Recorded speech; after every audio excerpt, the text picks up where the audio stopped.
Okay guys, so mag-install tayo ng piston ring guys sa Piaggio 230cc. So kung paano magkabit dito guys, kasi may dalawang ring dito guys na hindi pwede magkabaliktad guys. So itong isa guys na medyo makapal, ito yung sa taas, at saka itong medyo manipis guys, yung parang may guhit sa gilid niya guys, is ito yung sa gitna niya guys. Hindi ito pwede magkabaliktad, ito sa taas. So ito guys, so yung itong oil ring, so pwede niyang diretso na paglagay guys. So pwede rin yung tanggalin yung yung pinaka spring niya. Yung sa akin is diniretso ko na lang para hindi masira yung spring.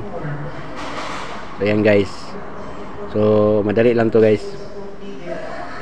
Saka itong isa is yung manipis na may guhit sa gilid. So may nakalagay naman dito guys na nasa top. Saka pag sinubukan mo is masyadong maluwag pag sa taas mo ilagay yung nasa gitna na ring.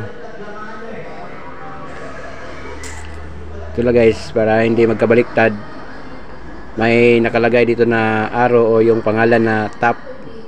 So yung itong may sa gilid, parang may linya, ito yung sa sa gitna natin ilagay ito guys.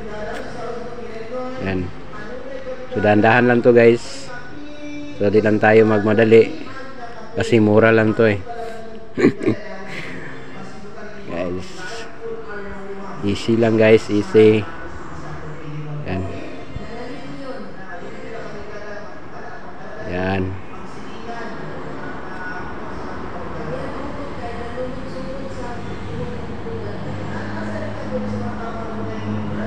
So guys, madali lang talaga itong gawin guys, lalo na't alam mo na paano pag lagay ng ring.